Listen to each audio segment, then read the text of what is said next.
Well, today my special guest on The Tennis is acclaimed director, actor, and the mastermind behind such hit films as Saw, Insidious, and The Invisible Man, and his new film, Wolfman, which is out in cinemas soon.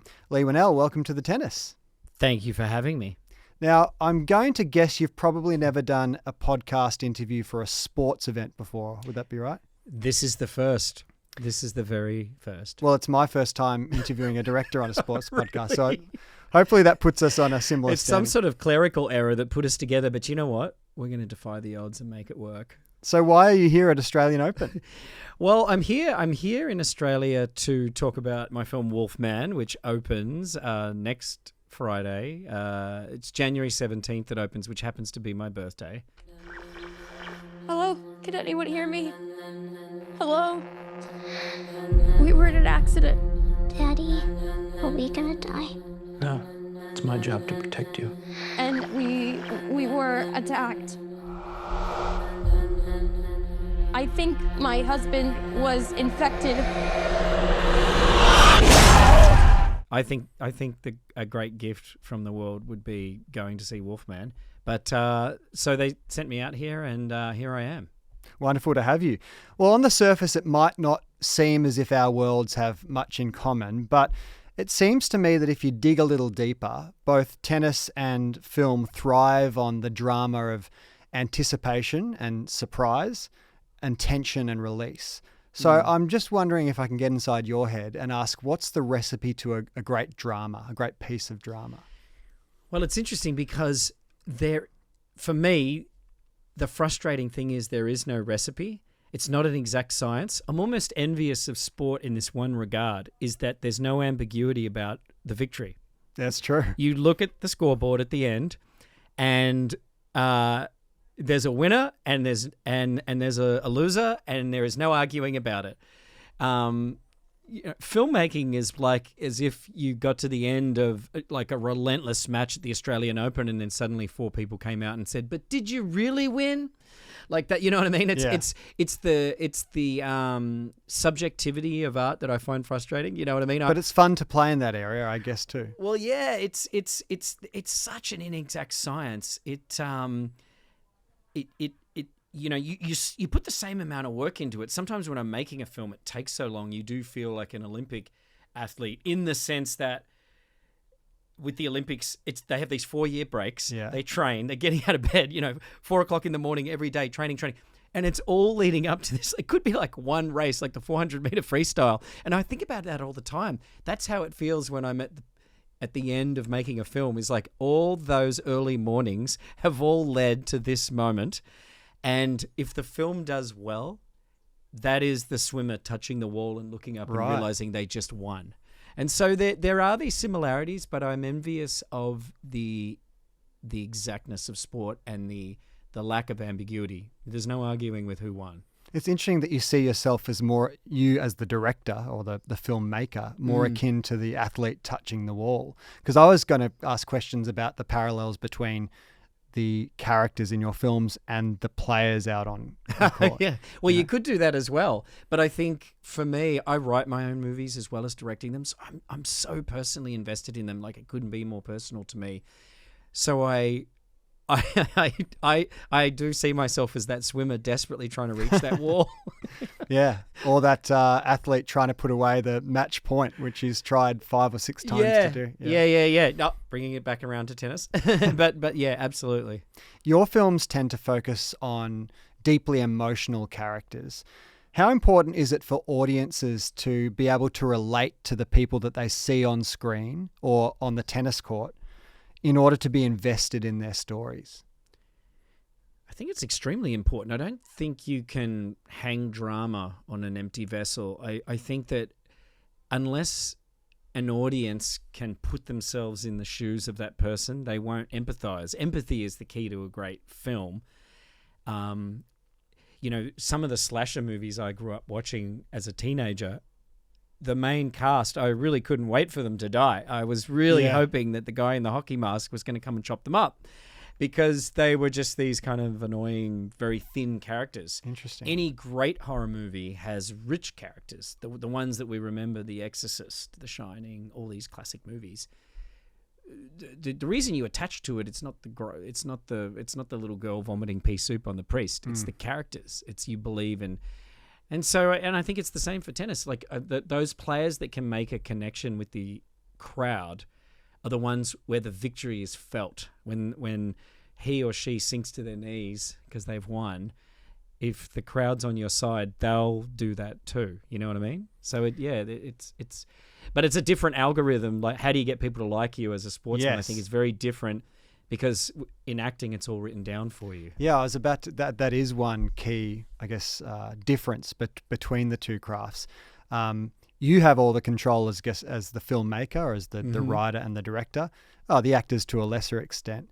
But in the sports world, it's all really on the personality and the willingness of the athlete to put themselves out there. Yeah, well, it's funny, especially with tennis, particularly for some reason, like the emotion just comes out. I mean, I grew up, I'm aging myself here, but I grew up watching McEnroe just lose it, right?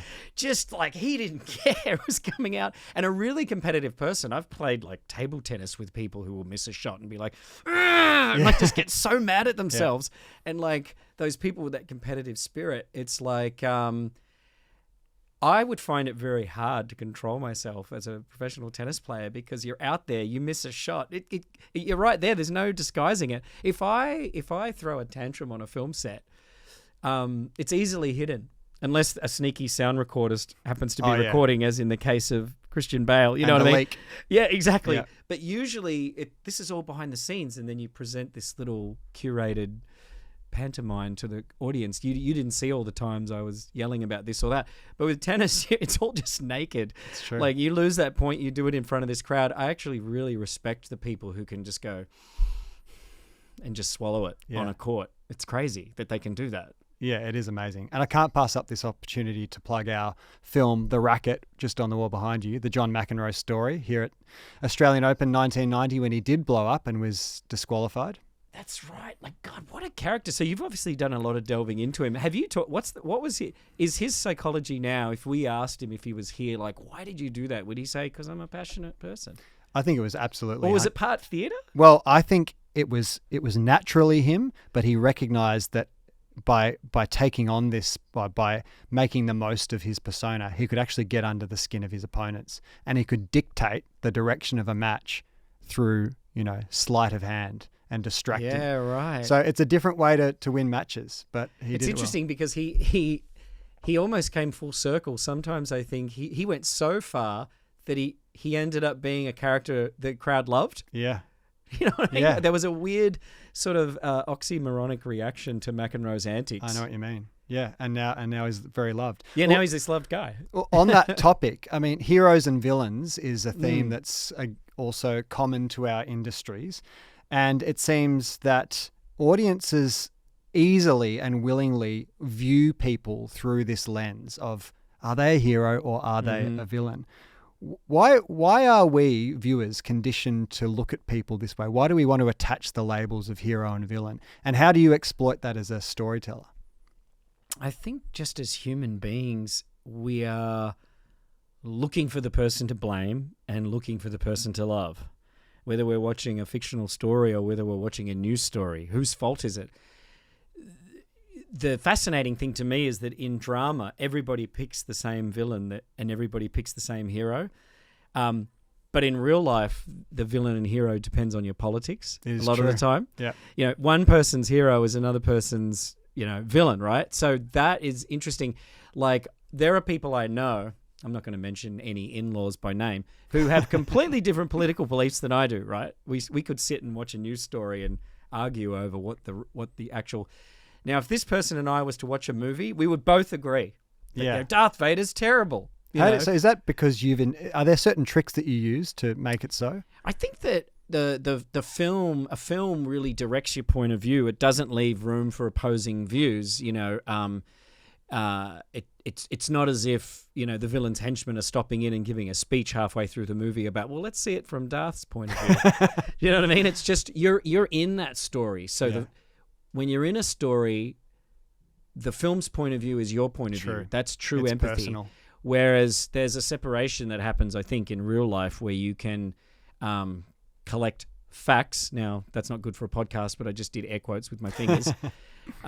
You collect the facts and then you actually twist the story around to suit your worldview, which doesn't happen with movies. So I like that straight line of drama. It's less messy than real life. Yeah. This is why we need stories. We've always needed stories to make sense of chaos. Every culture has created a god. Every culture has stories that they've shared, because you can arrange the randomness of life in a way that comforts people and says there is meaning. Yeah. It's not all meaningless, and there are good things that happen. Yeah, that's why storytellers are completely necessary, and also it's why someone will cry when their team or the player that they support doesn't win. They're not out there playing the match, but they still cry because they're so attached to that person. Yeah, it is interesting. Archetypal narratives tend to transcend culture and time and give us a bond with people who, for all intents and purposes, are nothing like us. Yeah, I know. We turn them into. We do this with sports stars and we do this with movie stars. We make them more heroic than they are. We make them larger than life. It's a lot of pressure on sports stars to be perfect. I guess it's the same for movie stars, although in a sense movie stars can hide in characters. Someone could play really decent people but not be that person in real life at all. I'm sure the athletes can try to do that, but they're not trained professionals. Yeah, there's a little bit of I don't know, sometimes, you're a little bit more exposed, I think, as a sports star. But I do admire the sports ability to what I call the non-answer. Oh, yeah. Every interview when it's like, growing up in Melbourne watching AFL games, I always marveled at the Schwartz, he really seemed to lose control of things there in the third quarter. Same answer every time.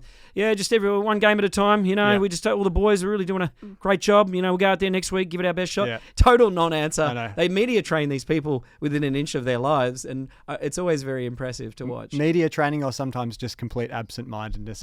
I'm not there. And the occasional personalities that sneak through that are honest, they become these big personalities simply by not towing the line.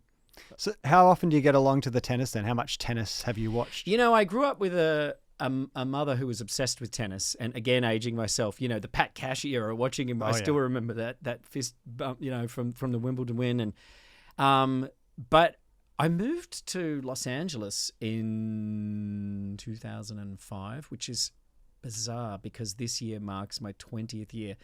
In 5 more years, I will have lived the same amount of time in LA as I did in Melbourne, which is crazy to me because I'm in Melbourne right now. Every street I walk down has a memory. Yeah. There's the gutter I spewed in outside the Palace Club that time when I drank too much. Oh, there's the place where, it's just this whole city is a hotbed of memories for me. But I've been in LA so long, and I think it's strange. I was now a stranger in a strange land, and I've gotten more into American sports just by sheer if you can't beat them, join them. True. So I'm going to baseball games and not as much tennis. So what? Anymore. Dodgers, Rams, Lakers, this sort of thing. Exactly. A lot of Dodgers games, the Rams, American football, one of the strangest sports in the world. I think the best quote I've ever read about American football was, and I'm doing this person a disservice by not remembering their name, but they said American football combines Americans' 2 favorite pastimes: violence and conference meetings. And I remember when I commercial breaks. Exactly. When I first got to LA, I remember I was at someone's house and watching the Super Bowl for the first time, and it's this big deal over there. There's all this food and it's this ritual. Everyone watches the Super Bowl. And I'm sitting there and I just was being so annoying because I was like, why are they having so many meetings? Why do they keep stopping to talk? Having grown up on AFL where the game just doesn't stop, I wasn't used to this.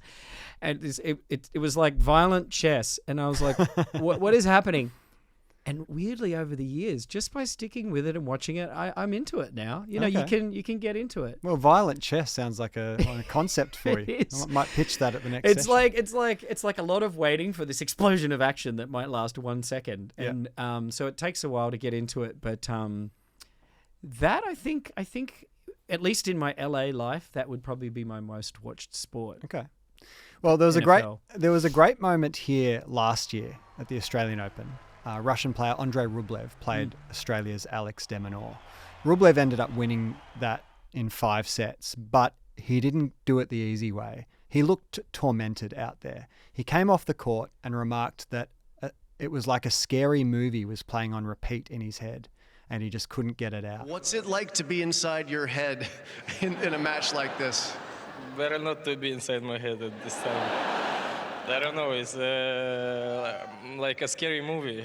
I don't know. And I thought it was a very bizarre comment, but it sort of spoke to me about the impact of, film and horror movies specifically. What is it about these pictures that seem to get inside people's minds and mess with their heads at the most inopportune of moments? Well, they exploit our deepest, darkest fears. Like, I think human beings were genetically programmed since we first crawled out of the mud to be afraid of threats. True. Right? Threats. Like, there are great white sharks patrolling the waters around Australia. Now, statistically, it's not likely that one of them will bite you, but it could happen. Yeah. Somebody, we've all seen that news story where it's like a surfer was taken by a great white shark. The thought of that happening, horror movies play on that. The horror movies present the idea that, it is happening. And so that, I think that's why they stick in our heads. They're like, someone put our nightmares up on a screen and made us fork over our own hard-earned money to watch it. And does that aspect help us make sense of the world as well? I think it does, Yeah. Especially in bad times. Horror movies always seem to do well in times of social turbulence. You could say, when has there not been a time of social turbulence in human history? But I tend to see an uptick in people. They need that catharsis, and I do think it's a really necessary genre, I think, for the human being. Well, as necessary as comedy, we need to laugh, we need to cry, and we also need to face our fears. Yeah. No, I think that's exactly what he went through, Rublev, last year. But he ended up winning. No, that's the a match. really interesting quote. I wanted to ask you, what do you think? Do you think it was because he was seeing his defeat right in front of his eyes? Absolutely. And the way he's the sort of player that can capitulate. So something gets inside his mind and then it snowballs. And then the fear of that happening happens again. And so he's an extremely expressive player, and you could see it written on his face. Yeah, well, that sort of honesty is what will win you fans. Yeah. Instantly, even though he's beating an Australian audiences are great at being he's good bloke, that guy, though. Good guy. Yeah. And it's funny, the heroes and villains, like you said, of the tennis, like the romantic, someone like Nadal is like the leading man. I still remember that Australian Open game where he accidentally hit the young ball girl in the face, and he comes over and gives her a little kiss, and the whole audience is like, I heard this big and it's like he's like the handsome hero of the film that can do no wrong. The knight in shining armor. He really is. I mean, that rescue. was his whole thing. It helps to be good looking in these respects, by the way. That you is get true. a genetic lift by being handsome in the movie industry and in sport. Yeah, good looking.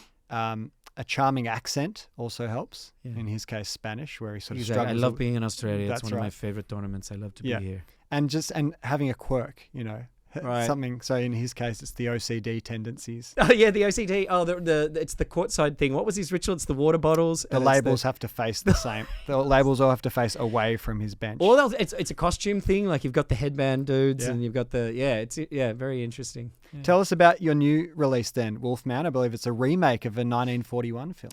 Yeah, I don't know that I'd use the word remake. Certainly, it is that film from 1941 is the source material, but I've sort of tried to make it as if it's a totally new story. Like we haven't seen this, haven't used any of the original story beats. And there's been a lot of werewolf movies over the years. Oh, yeah. The character of the Wolfman and the legend of the werewolf is such a known thing in pop culture, kind of like vampires. So for me, the biggest challenge with this was, what am I going to do that's unique and different? Because we've seen this before. We've seen the person changing into a wolf when the moon comes out. So I think I found a way in that was compelling for me, at least.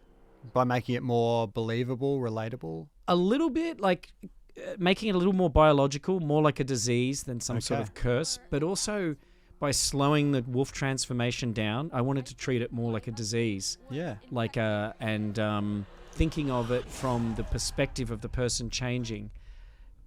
For example, the first thing to go is your understanding of human speech. Oh. So what sounded really the first image when I took the job, I was like, all right, I'm gonna do this. I was thinking, usually when I write a film, I'm pacing around trying to think of an image. What's the core of this movie?